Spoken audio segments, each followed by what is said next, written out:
South Louisiana has a culture all its own, and the music born from this unique and vibrant spirit is no exception. To really capture the essence of our state's rich musical history, you have to go back 120 years to a place nestled among the elder oaks of Old Mandeville, the Dewdrop Jazz Hall, the world's oldest rural jazz hall, founded in 1895 as a small place for social gatherings for the village's African American community.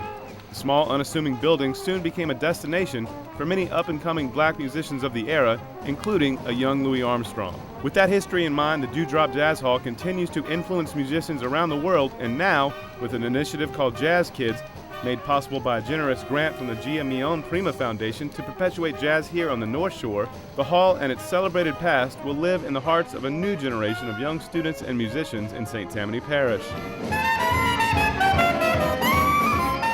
Part of our mission statement at the Dewdrop is to take a lot of the music and the history of this region and, and turn it into an educational component of some sort, whether it's a performance at a school or it's a lecture or some kind of program within our building.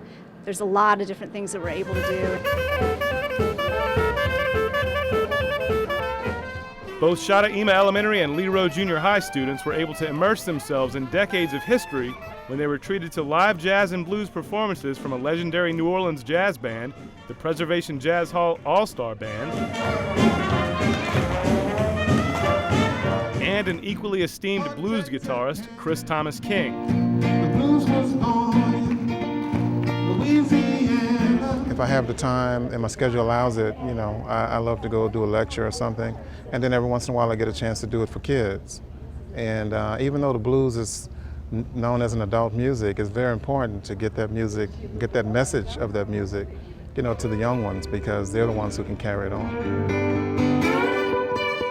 King, also a noted actor, performed traditional blues songs while speaking to the students about the important influence traditional New Orleans jazz and blues music has across the globe. My main message to the kids, especially the Louisiana kids, is that the blues is their culture.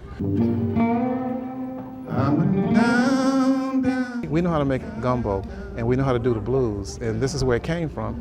And we have to have our own narrative, tell our own story. For our kids, way out in the country like this is a one-of-a-kind experience. A lot of our children have never heard this kind of music. They're not from New Orleans, so they don't know it's part of their culture and their heritage. So it was incredibly valuable.